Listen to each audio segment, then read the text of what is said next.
Friends, welcome back to आलिया पोर्ट। आज का हमारा टॉपिक है सिमेट्री इन सर्किट्स। तो देखिए, इलेक्ट्रिक सर्किट्स को जब सॉल्व करना होता है, उनमें करंट निकालना होता है या फिर नेट रेजिस्टेंस निकालना होता है, तो आपको पता होना चाहिए कि जो कॉम्प्लिकेटेड से सर्किट्स बने होते हैं उन्हें कैसे सॉल्व करते हैं। तो हमने सीरीज पैरेलल कॉम्बिनेशंस देखे, हमने किरचॉफ्स लॉ देखा।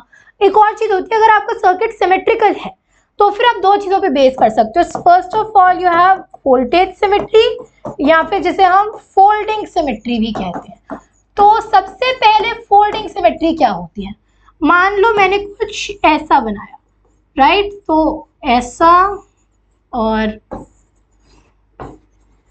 हो सकता है ये सिमेट्रिकल ना बने, मेरा एस्टिमेट उतना अच्छा नहीं है, सो आई एम सॉरी अगर सिमेट्रिकल लग नहीं रहा, बट है ओके। और ये है V की बैटरी एंड यहाँ से करंट I निकला है, मुझसे I की वैल्यू पूछिए। ठीक है, अब R का हर रेजिस्टर है यहाँ पे। एज यू कैन सी, इसे थोड़ा बड़ा करते हैं। एज यू कैन सी, ये जो है मेरे पास, ये वाला सर्किट सिमेट्रिकल है about this, right? About this ये वाला सर्किट सिमेट्रिकल है। यहाँ पे जो पोटेंशियल कुछ भी हो, आई डोंट केयर, यहाँ वाला पोटेंशियल और यहाँ पे जो पोटेंशियल, यहाँ का पोटेंशियल, यहाँ का पोटेंशियल सेम होंगे दोनों। यहाँ का पोटेंशियल और यहाँ का पोटेंशियल दोनों सेम होंगे दोबारा, राइट? अब अगर ये दोनों का पोटेंशियल सेम है, ये दोनों का पोटेंशियल सेम है, यहाँ का पोटेंशियल और यहाँ का पोटेंशियल भी वैसे तो सेम होगा, तो हम क्या कर सकते हैं? फोल्ड कर सकते हैं इसे। ये ऐसे है ना, ऐसे है, ऐसे फोल्ड कर सकते हैं। तो जब मैंने इसे फोल्ड कर दिया इस चीज को, तो मेरे पास क्या बनेगा? यही सिर्फ ऊपर वाला पार्ट, और यहाँ पे ये और ये क्या है? जो ये दो वाले रेजिस्टर्स थे ये। अब ये देखो, ये एक रेजिस्टर, ये वाला क्या है? ये दोनों सेम है, तो मैं इन्हें ऐसे यहाँ अक्रॉस ऐसे जोड़ सकती हूँ। मतलब ये एक्चुअली क्या है? This is actually this. तो R के दो रेजिस्टर्स पैरेलल में कनेक्टेड, और इसकी वैल्यू कितनी होगी? R equivalent will be equal to R into R upon R plus R which is equal to R/2। मतलब ये वाला रेजिस्टर जो यहाँ पे नेट बनेगा वो R/2, ये फोल्ड होंगे, यहाँ वाला नेट R/2, ये फोल्ड होंगे, यहाँ वाला नेट भी R/2। तो R/2 R/2 R/2, ये R है और ये R है। This is connected to that battery of V volt. अच्छा, अब R, ये वाले जो R के रेजिस्टर्स हैं, आप देखो अगर इस पॉइंट पे पोटेंशियल V है, ये बिल्कुल प्लेन, अगर आपको पता है अगर वायर है, यहाँ पे पोटेंशियल V है, कुछ नहीं है, वायर आइडियल है, रेजिस्टेंस नहीं है, तो यहाँ भी V। एक माइनर चीज, अगर आपको वायर के बारे में नहीं दिया हुआ कि कैसी है, तो यू विल अज्यूम कि एक तो वायर आपकी रेजिस्टेंस 0 है, आइडियल वायर है। वैसे ऐसा कोई मटेरियल है नहीं जिसकी रेजिस्टेंस 0 है, aside from superconductors at very low temperature, but we are talking about normal circumstances. तो क्योंकि रेजिस्टेंस आइडियल मानेंगे, साथ साथ आप मानोगे मटेरियल ओमिक है, मतलब मटेरियल ओम्स लॉ फॉलो करता है, V is equal to IR। इस क्वेश्चन में स्पेसिफिकली दिया हुआ है कि no, the material is not ohmic and it does not follow Ohm's law, in which case आपको रेजिस्टेंस का कुछ वेरिएशन दे देंगे, राइट? तो अभी मैं मान रही हूँ कि मेरी जो वायर है वो आइडियल है, उसमें कोई रेजिस्टेंस नहीं है। कोई रेजिस्टेंस नहीं है, उसकी सिग्निफिकेंस क्या है? कोई भी वायर में अगर इस पॉइंट पे पोटेंशियल V और बीच में कुछ नहीं है, तो यहाँ पे भी पोटेंशियल V होगा। So no resistance and ohmic. अब देखो, यहाँ अगर पोटेंशियल V है, थोड़ा सा जूम इन करो, यहाँ का पोटेंशियल अगर V है, मतलब इस पॉइंट का भी V होगा। अब अक्रॉस दिस वायर जाओ, यहाँ का भी V होगा। अब ये रेजिस्टर कुछ ऐसा है मेरे पास, यहाँ का V, यहाँ का V, अगर इसके क्रॉस कोई पोटेंशियल डिफरेंस है, तो करंट फ्लो नहीं है, तो इसमें कोई करंट फ्लो नहीं है, इसमें कोई करंट फ्लो नहीं है। तो अब मेरे पास क्या बचा हुआ है? ये बैटरी ऑफ V वोल्ट, और उसके बाद ये और ये, यही बचा हुआ है। कितने हैं? R/2 R/2 R/2। अब 3 R/2 के रेजिस्टर्स सीरीज में है, तो R इक्विवेलेंट कितना है? R/2 plus R/2 plus R/2 which is equal to 3R/2। अब अगर मेरे को ये वायर मैंने मानी थी ओमिक, मतलब according to Ohm's law V is equal to IR, तो V is equal to current into 3R/2। तो करंट कितना जा रहा है इसमें से? 2V/3R। ठीक है, तो सिंपल कॉन्सेप्ट था, हमने देखा। अच्छा, इन दो पॉइंट्स का पोटेंशियल सेम है, तो हम क्या कर सकते हैं? इन दोनों का सेम है, इन दोनों का सेम है। अच्छा, एक चीज, point 1, point 2, point 3, point 4, potential of V1 must be equal to V2, V3 must be equal to V4, लेकिन V2 and V3 may or may not be equal. Similarly अगर ये R1 है, जरूरी नहीं है ये भी R1, ये R2 भी हो सकता है, जरूरी नहीं है ये इक्वल हो, ये R3 भी हो सकता है, लेकिन अगर फोल्डिंग सिमेट्री अप्लाई करनी है, ये R1 है तो दिस इज ऑल्सो R1, ये R2 है, दिस इज ऑल्सो R2, ये R3 है, दिस इज ऑल्सो R3। ये वाले रेजिस्टर से फर्क नहीं पड़ता, बिकॉज अल्टीमेटली हम इन्हें हटा ही देंगे, फिर चाहे कुछ भी इनकी वैल्यू हो। ये रेजिस्टर्स जिन्हें आप पैरेलल में लगा रहे हो, they must be equal for folding symmetry, right, ताकि इन दोनों पॉइंट्स का पोटेंशियल सेम हो, इन दोनों का भी सेम हो। अच्छा, और ये चीज आप ध्यान रखो, ये पॉइंट्स के पोटेंशियल इक्वल है, ये पॉइंट्स के पोटेंशियल इक्वल है, पर जरूरी नहीं है कि इन दोनों के पोटेंशियल भी इक्वल हो, right. So folding symmetry hope clear है, we are taking advantage of same potential difference है। Secondly you have current symmetry, current symmetry जिसे हम मिरर सिमेट्री भी कहते हैं। तो अब इसमें क्या होगा, देखो एग्जांपल से समझते हैं। इसमें भी मान लो मैंने कुछ ये बना दिया, ठीक है, ये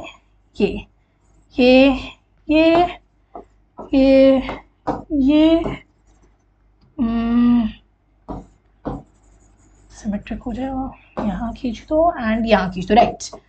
सो पॉइंट ए, पॉइंट बी।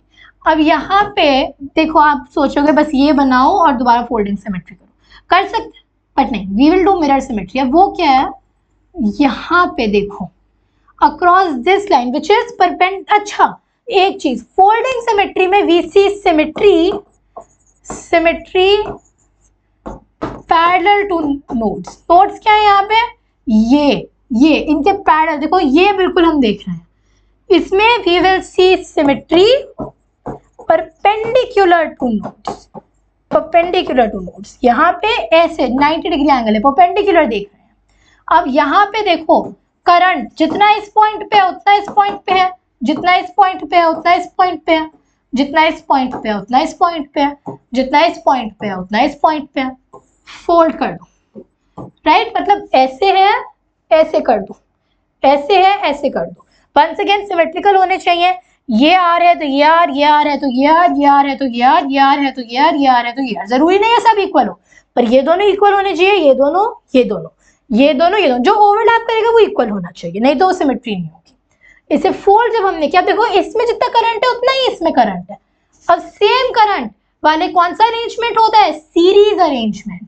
अगर मैं सबको आर का मान लो अभी एट द मोमेंट, अगर मैं आर रेजिस्टेंस के दो रेजिस्टर्स सीरीज में लगा दूं, ये बैटरी वी से कनेक्टेड, क्वेश्चन वही करंट निकालना है, ठीक है।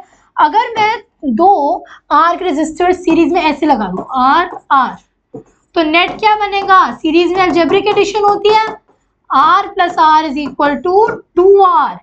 मतलब अब मेरा नेट क्या बना, 2r 2r, उसके बाद 2, यहाँ पे नोट्स आ गए, 2r 2r, बस उसके बाद r, क्योंकि इन पे कुछ ओवरलैप नहीं कर रहा, r 2r, राइट। अब यहाँ पे देखो, ये 2r और ये 2r, ये दोनों कितना बना, ये दोनों बने 4r।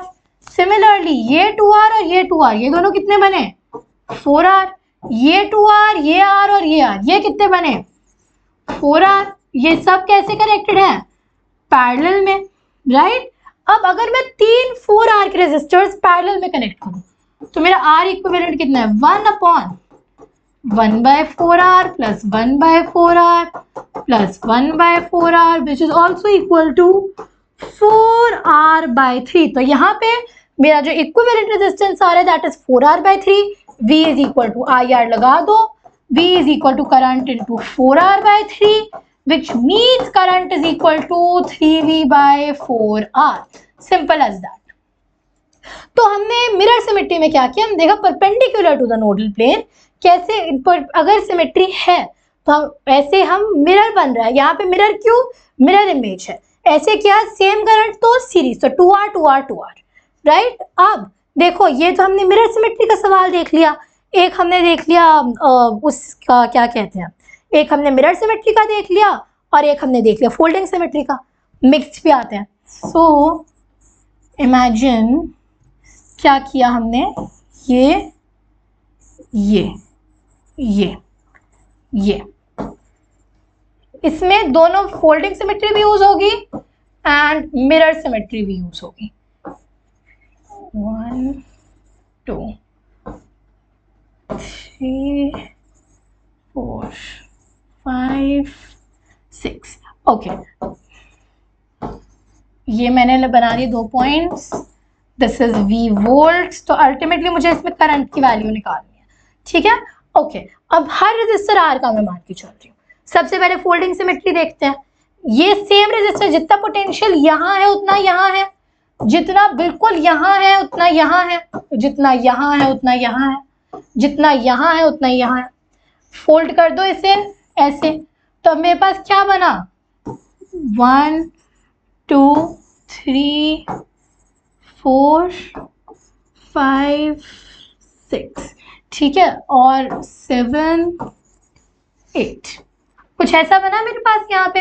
तो अच्छा अब ये बन गए मेरे पास। अब ये रेजिस्टर्स देखो R ये दोनों R इंटैक्ट रहेंगे, ये वाला R और ये वाला R पैरेलल में लग जाएंगे R/2, ये वाला R और ये वाला R R/2, ये वाला R और ये वाला R R/2, ये वाला R और ये वाला R R/2। सिमिलरली ये भी R/2 बनेगा और ये भी R/2 बनेगा। अब आप देखो वंस अगेन ये यहाँ पे देखो, यहाँ पे दोबारा सिमेट्री है। अब ये कौन सी है, मिरर सिमेट्री। अब देखो यहाँ पे, यहाँ जितना करंट यहाँ उतना ही करंट, जितना करंट यहाँ है उतना करंट यहाँ है, राइट। ये पॉइंट तो है ही है, तो ये फोल्ड हो सकता है बिल्कुल ऐसे। ये R/2 और ये R/2 सीरीज में है, मतलब R, ये वाला R/2 और ये वाला R/2 भी सीरीज में है, R, ये वाला R/2 और ये वाला R/2 भी सीरीज में है, R, ये वाला R और ये वाला R भी सीरीज में होंगे, तो 2R। अब 2R R, अब ये R और R ये पैरेलल में है, मतलब R, ये R और R पैरेलल में कितना बनाएंगे, R into R by R plus R²/2R R/2, तो ये R/2 और ये बना मेरा 2R। अब ये 3R बना, ठीक है, 3R, और ये इसके साथ पैरेलल में क्या है R/2, तो यहाँ पे मेरा R नेट क्या है 1/1/3R प्लस 1/R/2, मतलब 1/1/3R plus 2/R which is also equal to right. So sorry वो कभी कुछ रियलाइज हुआ, ये हमने ऐसे नोट्स बनाए हैं ना, तो फिर ये वाला R और ये वाला R/2 सीरीज में है, मतलब इनका नेट कितना है 3R/2, तो 3R/2 और 2R। अब ये कितना है 1/2/3R प्लस 1/2R, मतलब 4 प्लस 3/6R, मतलब 6R/7।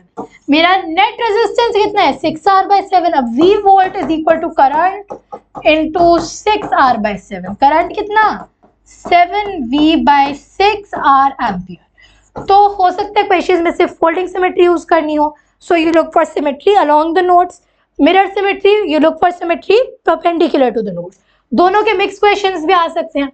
अब इस क्वेश्चन को कई बार करने का एक और तरीका होता है, ये जंक्शन आपको दिख रही है, ये वाली जंक्शन इसे खोल दो एज इन 1 2 3 4, और ये हमने ऐसे अलग बना दिया, ये और ये, फिर ये 1 2 3 4 1 2 खोल दो, सब R का है ना, तो ये बना 2R, ये बना 2R, और ये 2R और 2R से क्या बना पैरेलल में है, तो 1/2R प्लस 1/2R 1/R, तो R। अब ये R ये R ये R कितना बना 3R, ये कितना बना 2R, नीचे वाला कितना बना 2R 2R 2R और 2R R R R R 3R। इसे जब देखो 1/3R 1/3R 1/2R का inverse, which means 1/2R divide by 6R, देखो 2 2 3, यहां से दोबारा वही 6R/7 आ गया, करंट वही 7V/6R आ गया। तो यहाँ पे आप क्या करोगे, या तो ऐसे क्वेश्चंस में आप सिमेट्री ढूंढ लो, मिरर सिमेट्री, फोल्डिंग सिमेट्री, या फिर जंक्शन खोल दो, राइट। यहाँ पे और यहाँ पे जंक्शन थी, मैंने खोल दी, क्योंकि जितना करंट यहाँ से आ रहा है वो यहीं जाएगा, जितना यहाँ से वो सीधा सीधा ही निकलेगा, यहाँ से आ रहा है वो यहीं जाएगा। सो यहाँ पे you can look for symmetry, जो ज्यादा रिलायबल तरीका होता है, या फिर आप जंक्शन खोल सकते हो। अगर आप श्योर नहीं हो जंक्शन खोलनी है नहीं खोलनी है, अगर आपको लग रहा है खुल के ज्यादा कॉम्प्लिकेट हो रहा है, देन आप सिमेट्री यूज करो। सो जो आपकी वोल्टेज सिमेट्री या फोल्डिंग सिमेट्री होती है, उसमें you look for points with the same potential, fold कर दो रेजिस्टर्स पैरेलल में। मिरर सिमेट्री या फिर current symmetry, look for points with same current, mirror image पे सुपर इम्पोज कर दो, राइट। यहाँ पे रेजिस्टर्स सीरीज में जाएंगे। दोनों का केस है तो ये लुक फॉर सिमेट्री। मेरा रिकमेंडेशन है कि पहले आप अगर दोनों है तो मेरा रिकमेंडेशन होगा कि पहले आप फोल्डिंग सिमेट्री करो, क्योंकि वो ज्यादा सिंपल होती है, या फिर आप सिंपली जंक्शन खोल सकते हो। तो आई होप सिमेट्री जो सर्किट्स की सिमेट्री का कॉन्सेप्ट क्लियर है। That was all for today's video. Bye, thanks for watching.